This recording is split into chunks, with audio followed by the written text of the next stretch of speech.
So we continue with the chapter hydrogen, and we had done it till the preparations of hydrogen general method. Now we will see the laboratory preparation of hydrogen. Now for the laboratory preparation, we are going to use the acid and the metal kind of a reaction. So what we are going to use will be zinc in a granulated form and dilute HCl, which will be there used in over here. So what the apparatus will look like will be, there will be just a simple round bottom flask. So this will be a flask, and this flask will be having a cork which will be having two inlets. So one inlet will be the one which will be connected to the thistle funnel, and another one will be the outlet for the hydrogen to be released. So that will be the outlet for the hydrogen, and the hydrogen which will be released will be taken in a trough of water. So because hydrogen is going to be collected in water by the downward displacement of water. This is because the hydrogen is insoluble in water, so that's why we are going to have, so this will be the gas jar.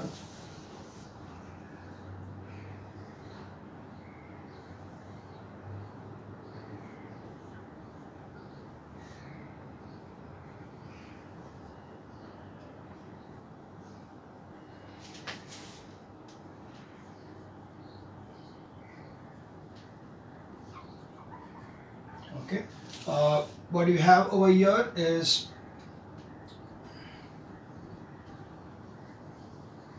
this is zinc granules,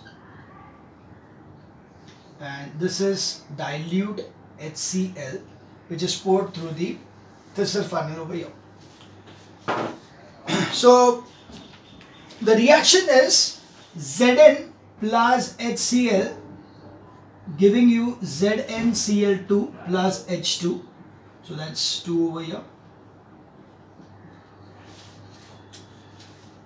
And this of course needs to be written as dilute. So Zn plus dilute HCl will give you ZnCl2 plus H2. So reactants are granulated zinc in a flat bottom flask. So yeah, it is a flat bottom. You don't need a round bottom. It's a flat bottom flask. And dilute hydrochloric acid added to the thistle funnel. Procedure: granulated zinc is placed in the flat bottom flask, and hydrochloric acid, that is dilute or sulfuric acid dilute, is added slowly from the thistle funnel or dropping funnel. Brisk effervescence is seen with the evolution of hydrogen gas. So there will be a kind of bubbling taking place over the effervescence will be there, which will be collected by this particular tube. Purification, yes, the possibility is that if the zinc granules are not pure, then you may have certain kind of impurities in it. So to remove the impurities, you may need to pass it through different stages. Some washer bottles will be there, जहाँ पे moisture वगैरह सब निकल सकता है. So there will be certain washer bottles in between, so that they can be purified. So the hydrogen what is going to be achieved is purified. So granulated zinc being impure on treatment with dilute HCl or H2SO4 evolves a traces of gaseous impurities. These impurities may further be removed by passage of the impure gas through the 3 washer bottles and a U-tube. So washer bottle 1 contains AgNO3 solution which absorbs impurity like arsenic and phosphine. So one could be AgNO3 for arsenic and phosphine. Okay, so the arsenic and phosphine impurities can be removed by passing through a washer bottle containing AgNO3. The next will be containing PbNO3. So the next will be lead nitrate, PbNO3 twice. This PbNO3 will be the one solution which absorbs hydrogen sulfide. So it will be hydrogen sulfide which is going to be absorbed by PbNO3 twice. And the last one is KOH solution. The KOH solution is going to be solution absorbs the impurities like NO2, CO2 and SO2. So these are the impurities which will be removed by the 3 washer bottles. And there is a U-tube 4 containing anhydrous CaCl2 which absorb moisture. So then there will be a U-tube containing CaCl2 which will be removing moisture. So hence, if you have all these 3 washer bottles, then all the impurities which can be present in the granulated zinc, so this is not zinc granulate, it is granulated zinc. So this granulated zinc will have the impurities, and these impurities can be removed by passing the hydrogen gas through these 3 washer bottles and 1 U-tube containing CaCl2 to absorb the moisture, because it's a dehydrating agent. Or we can say so that is, the moisture will be absorbed, okay, hygroscopic in nature. So precautions. Now, we know very well that hydrogen is explosive in nature. So in case you have got any leakages over here, then it is going to give you a hydrogen cloud which can be explosive in nature. That's why no leakage of gas should take place and no flame must be near the apparatus. So near the apparatus there should not be any flame, because any spark which can be generated, which is generated over there, and hydrogen, because it is odorless, you cannot know that there is a leak taking place, and it is colorless also. So that's why you will not be able to identify that if there is any leakage. Hence the best thing is that to avoid any kind of sparks or any kind of flames near this particular apparatus. Hydrogen is collected after all the air in the apparatus is allowed to escape. Pure hydrogen burns quietly in air, hence its purity can be tested. So it is seen that pure hydrogen burns quietly in air, but hydrogen, if it is having a combination with air, it becomes explosive in nature. That's why before you are starting collecting over here, all the air which is present in is removed. Okay, so पहले air निकाल देंगे, so certain amount of the collection is going to be taking place after some time, because initially you are allowing the air to be released. Third thing is, the precaution will be the thistle funnel has to be dipped inside the HCl. So thistle funnel should be placed in such a way that it is completely inside the liquid. Why? Because if it is above, then the possibility is that the hydrogen will pass out from here itself. The hydrogen will be generated, hydrogen will not go from here, but it can go from here also, and it could be leaked out. So that's why the end of the thistle funnel should be dipped deep, should dip below the level of the HCl diluted acid in the flask X, or the hydrogen gas may escape through the thistle funnel wire. Collection method is hydrogen gas is collected by the downward displacement of water. So now let's see in detail about these apparatus and the different reactions. So first is apparatus. In the above laboratory preparation of hydrogen, an airtight apparatus is used. Hydrogen form. So what is the reason behind it? Why it is to be airtight? Because hydrogen forms an explosive mixture with air. Hence, the complete apparatus is airtight, preventing any leakage of gas. So to prevent the leakage of gas, it is necessary that the complete apparatus should be airtight. A naked flame should not be brought near the apparatus, since it may be cause of an explosion which may take place if the gas is leaking. So you do not allow any naked flame to come near this particular apparatus, because you don't know that there is a gas leakage or not, because it is odorless and colorless. That's why you cannot identify if there is any kind of leakage taking place. So the best thing is to avoid any kind of incidents wherein the naked flame is coming in contact with the apparatus or nearby the apparatus. Lastly, the lower end of the thistle funnel should dip below the levels of the dilute acid in the flask, thereby minimizing the chance of any leakage of the hydrogen gas through the thistle funnel. So these are the 3 main precautions which you need to take about the apparatus to be used. Next, let's see what are the things what are required in the reactant side. So granulated zinc on reaction with dilute acid evolves hydrogen. So granulated zinc is used. Now why granulated? Okay, so see, granulated zinc is commercial zinc obtained from molten zinc. It may contain traces of impurities which has a slight catalytic effect on the reaction. So the impurity is present in the granulated zinc. See, granulated zinc is a, it's not a pure form of zinc. It is just a molten form. So commercial zinc का ही molten form है. So that's why commercial zinc is something which is very easily or cheaply available. So that's why you are using granulated zinc. because it has got impurities, and most important thing is that these impurities act as a catalyst. Okay, here it is helping in the reaction. So granular zinc is used because the impurities present in them are going to act as a slight catalytic effect on the reaction. Addition of traces of copper sulfate to the reaction medium also enhances the speed of reaction. So if you are just going to add a little bit of copper sulfate in this particular medium, then it is going to enhance the reaction much more.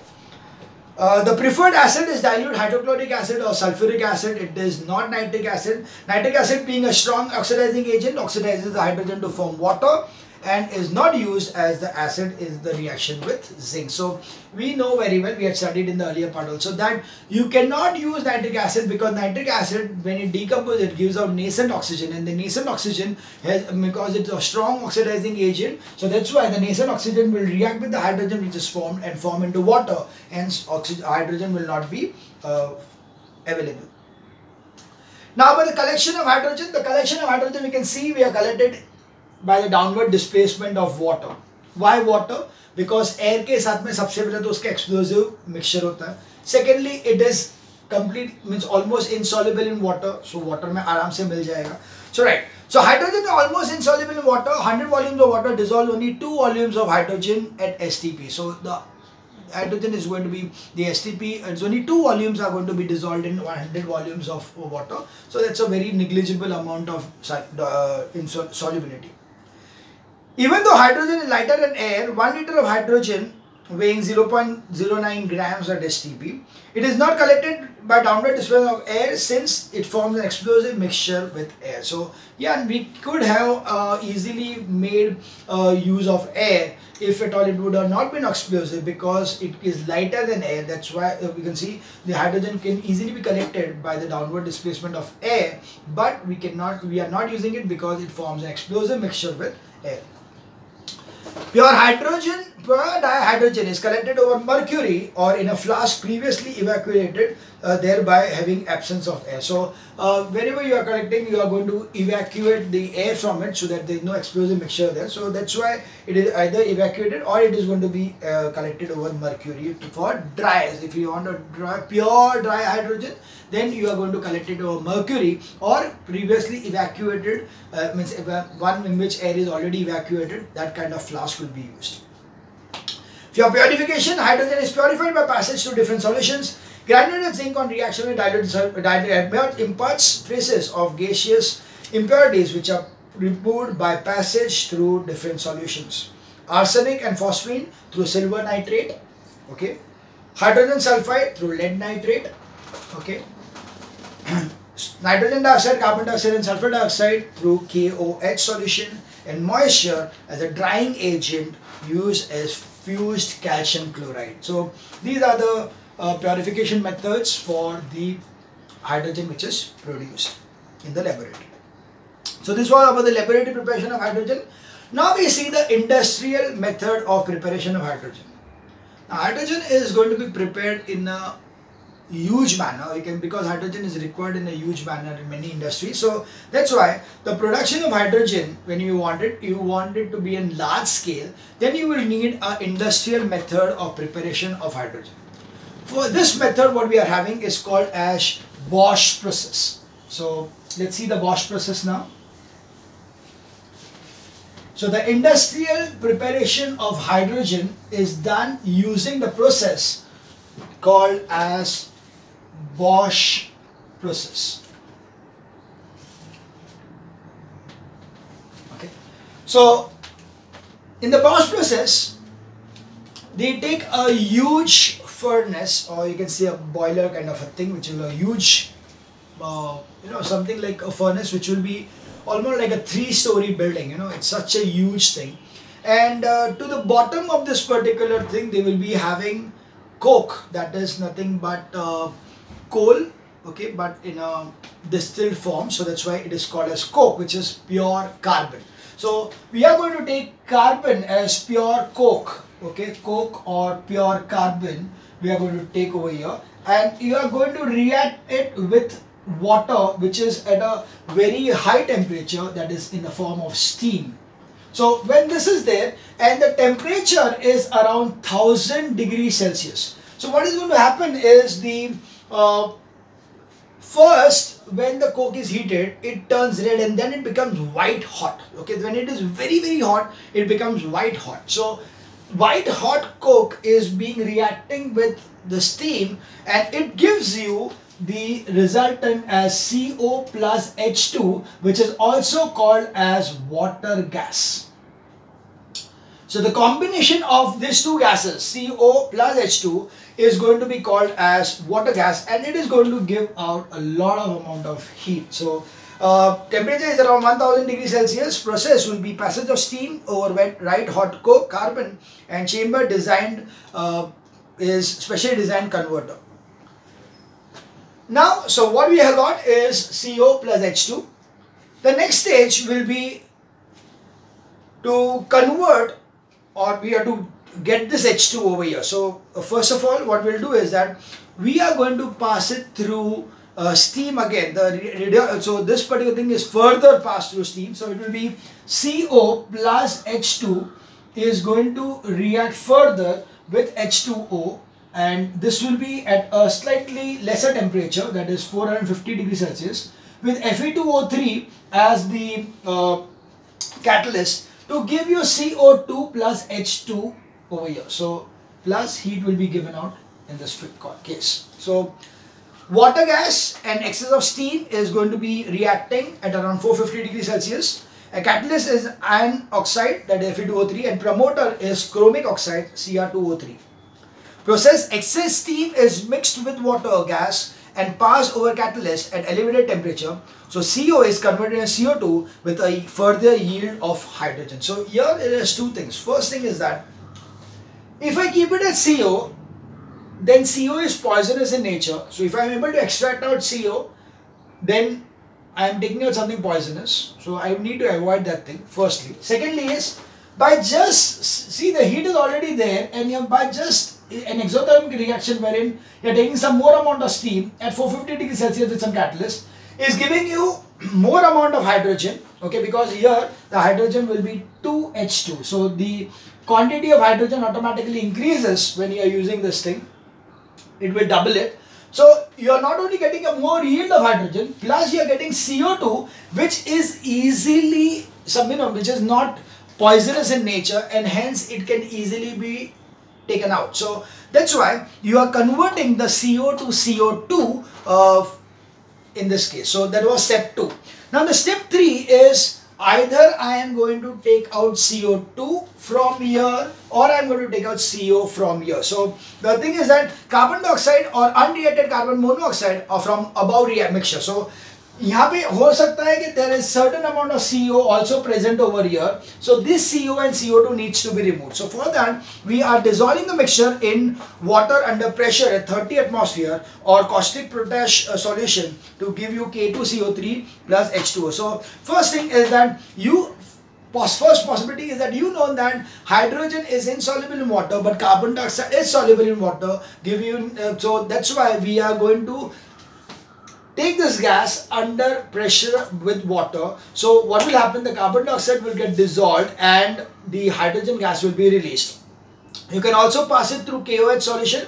KOH solution will react with CO2 to give you K2CO3, that is carbonate of potassium carbonate, and it is going to give you hydrogen gas released over here. So in this way, you can either have the carbon dioxide removed with the help of pressurized water, so water under pressure, or you can use KOH. So these are the reactions are already given over here, that is 2KOH plus CO2 giving you K2CO3 plus H2O. So that's a reaction which is going to be there for KOH and CO2.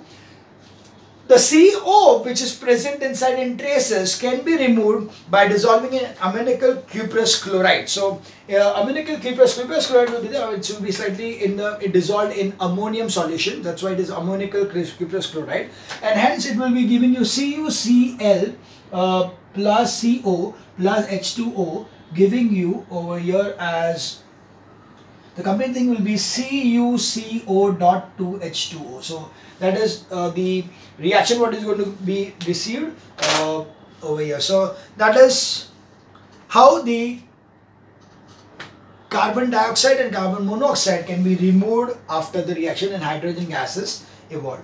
So industrial method is called as Bosch process. Now another method of industrial process is by electrolysis. Now we very well know in electrolysis water is going to split into H2 plus O2. So that's a very simple thing. By electrolysis water, acidified water on electrolysis depletes out hydrogen at the cathode. So H2O acidified will, and passing electricity will give you 2H2 plus O2. Electrolysis of brine, that is NaCl solution with pure hydrogen. Very pure hydrogen is obtained at the byproduct during electrolysis of brine also. And from natural gas and calcium hydrate, that's CaH2, methane present in the natural gas obtained from petroleum react with steam to give you hydrogen gas. So methane plus H2O will give you CO plus H2 and unreacted CO removed similarly as in Bosch process. So and CaH2 plus H2 will give COH twice plus 2H2. So these are another methods of producing the laboratory and the industrial process of producing hydrogen. But the main process is of course Bosch process. The Bosch process का equation वगैरह है वो बराबर से learn करना है. You need to understand them properly also. So we can see that is the summary of the preparation of the hydrogen. So first thing is with cold water, you know that metal with cold water, that is K plus H2 will give KOH plus H2, Na plus H2 will give NaOH plus H2, Ca plus H2 will give COH twice plus H2. Method not preferred because reaction is violent and exothermic in case of sodium and potassium. Slightly bigger is in case of calcium but more expensive in calcium. Boiling water steam के साथ में you got magnesium, aluminium, zinc and ferrous. Mg plus H2O giving MgO plus H2. The Al plus H2O will give you Al2O3 plus H2. Zn plus H2 will give you ZnO plus H2. Fe plus H2O will give you Fe2O3 plus Fe3O4 plus H2. With acids, dilute HCl or dilute H2SO4 metals react with dilute acids like Mg, Al, Fe and Zn. Active metals. So Mg plus HCl will give MgCl2 plus H2. Zn plus HCl will give ZnCl2 plus H2. Al plus H2SO4 will give Al2SO4 thrice plus H2. And Fe plus SO4, H2SO4 will FeSO4 plus H2. So copper, which is below hydrogen in reactivity series, does not react. Concentrated alkalis, you know that it will metals reacting with concentrated alkali will be Zn, Pb and Al. Zn with KOH will give Ka2 ZnO2 plus H2. Pb plus NaOH will give Na2 PbO2 plus H2. Al plus NaOH will give you plus H2O will give NaAlO2 plus H2, and Al plus KOH plus H2O will give you KAlOH plus H2. In laboratory preparation, active metals like reaction of dilute acid H2HCl on granulated zinc, Zn plus HCl will give ZnCl2 plus H2. Removal of impurities by removal of passage through washer bottles containing silver nitrate or lead nitrate or potassium hydroxide solution to remove arsenic, H2S and NO2, CO2 and SO2 impurities respectively. Collection of gas is downward displacement of water. The product hydrogen, so we know the hydrogen, the physical properties are, it is colorless, odorless, tasteless, non-poisonous gas. Now all these is just one single point. Do not write this. If they ask you what are the properties of hydrogen, do not say hydrogen is colorless, hydrogen is tasteless, hydrogen is odorless. वो अगर लिखोगे तो तुम लोगों को marks नहीं मिलेगा. Odorless, colorless, tasteless is 1 point. Okay. Lightest gas known, 14.4 times less dense than air, very slightly soluble in water, difficult to liquefy, combustible, burns in air, non-supporter of combustion, neutral to litmus, neither acidic nor alkaline. So that was about the properties. Now for the test and use, I will take it in the next video. Okay, I can continue. So test for hydrogen, first thing is that colorless, odorless, and density wise. So observation will be that it is colorless, odorless and lighter than air. So if you want to identify in the form of color, odor and the density, we know that it is colorless, odorless and its density is lighter than air. So that is one part about the test. And second about the combustibility with pure hydrogen. So this is very important. You should always remember this thing, that hydrogen, pure hydrogen burns quietly in air. In air it is burning very quietly, and it is going to burn with a pale blue flame forming water. So hydrogen burns quietly in air with a pale blue flame, so H and producing water, that H2 plus O2 giving you H2O. And hydrogen and air mixture, okay, when it is a mixture of hydrogen and air, it burns with a characteristic pop sound. Okay, the hydrogen air mixture burns with a pop sound. So whenever it is burned, it will give you a pop sound and then it is going to burn. Uses wise, general uses, it is as fuel in the form of coal gas, water gas and liquid hydrogen. So coal gas, because they are combustible, combustion of the hydrogen is a highly exothermic reaction, and liquid hydrogen is non-polluting, easy to store, so that's why it is used as a fuel. In fact, in near future we may have the cars which could run on liquid hydrogen. So already the prototypes are being going on, so yeah, possibly that it will be a cleanest possible fuel, because liquid hydrogen will be non-polluting and easy to store. Only thing is the liquefaction of hydrogen is difficult. That is what they are working on. In metallurgical balloons, to study weather balloons, so hydrogen being lighter than air, so so that's why they were used in balloons. But now they have been replaced by helium, because hydrogen forms an explosive mixture, so it is explosive in nature. So being inflammable, it is now replaced by helium. Hydrogen is used in the manufacturing process of ammonia. So N2 plus H2 will give you ammonia plus heat. So at a temperature 450 to 500 degrees Celsius, pressure 200 to 900 atmosphere, catalyst iron and molybdenum. In case of production of hydrogen chloride, H2 plus Cl2 gives HCl. Reaction slow in diffuse sunlight and explosive in direct sunlight. In the conversion of hydrogen to water, so H2 plus O2 will give you H2O. Hydrogen burns quietly in air to form water, and hydrogen sulfide H2 plus S give you H2S. Hydrogen reacts with sulfur vapors forming hydrogen sulfide. So all these reactions, see, it is not the use which is important, it is the reactions which are important. Hydrogen forming ammonia, that N2 plus H2 giving NH3. Hydrogen H2 plus O2 giving H2O, H2 plus S giving H2S. These reactions are important reactions over here. Now other uses and over here will be, firstly will be hydrogenation of oil. Addition of hydrogen to organic compound in presence of catalysts, for example platinum and nickel under high pressure at about 200 degrees Celsius is hydrogenation. Vegetable oil, palm oil turns into semi-solid fat of hydrogenation. So certain metals like platinum, nickel, gold and palladium readily adsorb. Adsorb means there is a kind of a gas created on top of it. Large volume of hydrogen on the surface, so nickel, they will be having a surface of hydrogen around it. They will be having a adsorption property, which is a large volume of hydrogen is there on the surface. That's why they give you that fluffiness, and that's why the oil can be converted into vanaspati ghee. Vanaspati ghee is nothing but the dalda, and all we get is vanaspati ghee. So that is why the phenomenon is called as occultation, and the property is called as used for hydrogenation. Hydrogenation of coal, passage of hydrogen under high pressure over powdered coal is in presence of catalyst at a suitable temperature.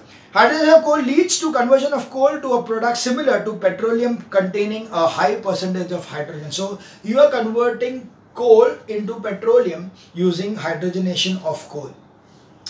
The next is the extraction of metal. We know that hydrogen is a very good oxidizing reducing agent, hence oxides of metal can be converted into metals by use of hydrogen. So hydrogen when passed over heated metal oxides or less active metals, zinc, iron, lead or copper, reduces the oxides of the metals to free metals to process useful in metallurgy. So hydrogen reacts with as a reducing agent. The ZnO plus H2 gives you Zn plus H2O.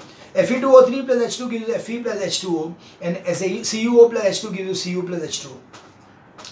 In welding and cutting metals, oxygen burns in an atmosphere of hydrogen to produce a oxyhydrogen flame.